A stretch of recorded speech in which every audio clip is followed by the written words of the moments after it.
in your riding and in others. So I didn't know this about you, but during the leadership, you referenced the fact that you, at one time, were an auditor. Yes, it was. Now, if somebody asked me, what's Christine Elliott's background, I would have said she's a lawyer, but it was both. Yes. That's right. Okay, so you can be an auditor and a lawyer. So if Ken Dryden could be a goalie and a lawyer, I guess you could be an auditor and a lawyer too. Why not? All right, so you talked about at the time, after an election, that you would be leading the charge to do almost a line by line. I don't want to put words in your mouth, but there was certainly the indication was that you're going to kind of go through the province's books and take a look at everything. Yes. Presumably to, like, what was your motivation there? To find efficiencies, to look for wrongdoings? What was your... Well, I think everything, first of all, a value for money audit to see if the programs and services that are on the books are providing value. And I think that people in Ontario would expect that you would get rid of a program if it wasn't providing value. But I think we also need to know what the true state of finances is in Ontario, because there has been a long-standing disagreement between the Auditor General and the government about some of the accounting policies that they've used. And so I think we need to be very careful as progressive conservatives in making election promises, because we don't know the true state of affairs.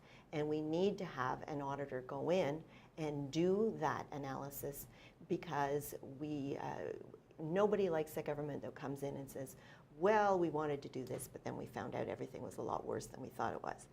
We don't want to be in that position, so we will say, these are the things we would like to do, but it's all going to be predicated on what an independent auditor is going to find. So you, and I think Doug Ford the other day was talking, Doug Ford, who was a guest on the show, let me put it out there, said the other day that he wants to bring in an outside auditor. Yes. That would be, I guess, in addition to whatever work the Auditor General is doing. And it was just the other day. So from my chair, it looks like the relationship between the Liberal government and this Auditor General is toxic and has been for some time. They can't agree on whether or not pension surpluses count when they're doing the province's book. So last year, the government says we balanced and we had a $600 million surplus, and to me it looks like the Auditor General said, well, no, you didn't. Yes. This year they said we're going to run a deficit, and it's $6.7 billion, and just the other day the Auditor General came out and said, well, no, it's actually $11.7 billion.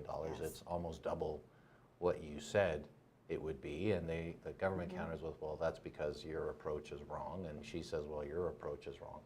So if you're a person who's not an auditor, but you're a taxpayer, and you want good government in your province, what do you make of all of this? Like, how do you go about getting to it? Is the answer to bring in an outside auditor that is not in government or is not the Auditor General?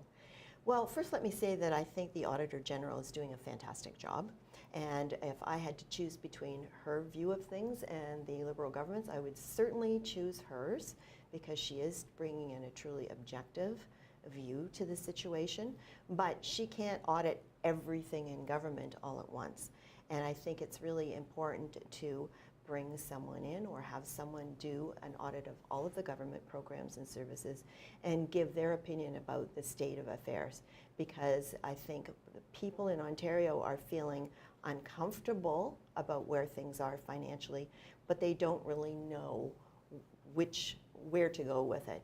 I think most people would believe the Auditor General, I certainly would, but I think it would give her some help if she had some assistance with someone to come in to take a look at the entire program of services that they offer. So I think that will bolster, at the end, the Auditor General's view of things. But it is a huge concern that she has indicated in her pre-election forecast that next year's deficit is not going to be $6.7 billion, but $11.7 billion, because of some of the pension issues and some of the hydro issues that have been dealt with by the government in a different way.